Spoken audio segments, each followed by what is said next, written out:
Десятки действующих пилотов крупных авиакомпаний рискуют потерять работу. Речь о тех летчиков, которые получали навыки в Южно-Уральском университете и Челябинском училище. Дело в том, что транспортная прокуратура требует признать деятельность вузов незаконной, а лицензии выпускников аннулировать. Это произошло в результате масштабной проверки, назначенной после крушения самолета Ан-148 саратовских авиалиний. Надзорным органам тогда удалось выяснить, что свидетельство второго пилота разбившегося борта было оформлено с нарушениями.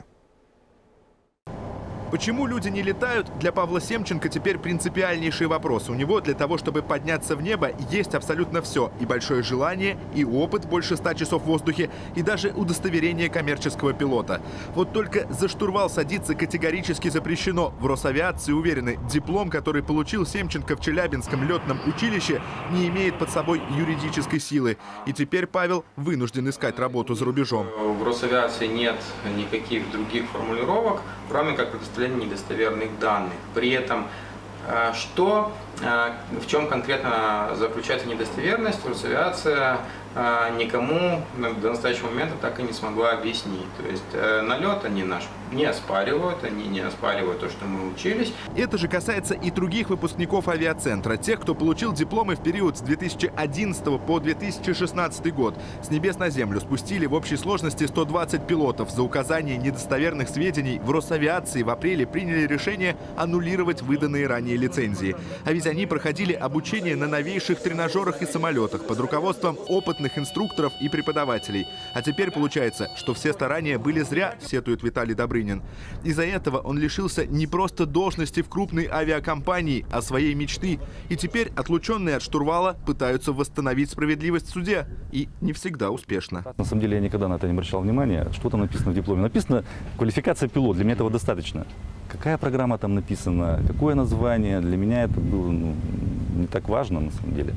Именно вот к оформлению диплома. Впрочем, главная претензия Росавиации к Челябинскому авиацентру заключается в том, что там не имели права обучать коммерческих пилотов. Несмотря на то, что соответствующий сертификат у образовательного учреждения был, кстати, заверенный все тем же ведомством. Только вот учебные программы оказались составлены неправильно. Вместо 2 лет и 10 месяцев пилотов готовили всего за 1 год. И это же относится и к Южноуральскому государственному университету, который совместно с Челябинским училищем проводил обучение. И это, как уверяют в Росавиации, не единственная оплошность. Данная организация не соответствовала данным требованиям.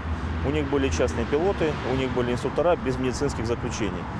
Некоторые воздушные суда не были допущены по ночным полетам и по полету по приборам, что также является нарушением воздушного законодательства. Вот только известно обо всех этих недочетах стало лишь после крушения самолета Ан-148 саратовских авиалиний. Погибший второй пилот рейса Сергей Гамбарян получил свое свидетельство как раз в Южноуральском госуниверситете. В его дипломе специалисты разглядели все те же неверные данные. Это и стало причиной масштабной проверки летных училищ по всей стране. По ее результатам вопросы к ЮрГУ возникли и у прокуроров. Они намерены признать всю подготовку пилотов незаконной. А это значит, что под угрозой отзыва лицензии оказались еще 200 человек.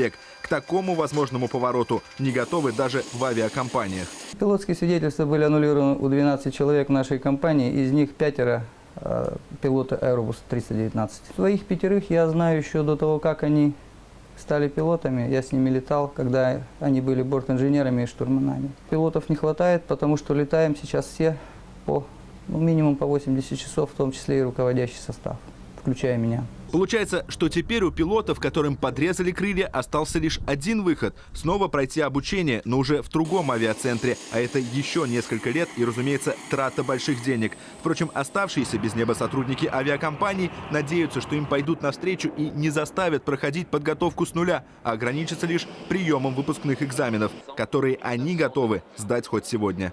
Никита Развожаев, Анна Гримашевич и Дмитрий Логинов. Телекомпания НТВ.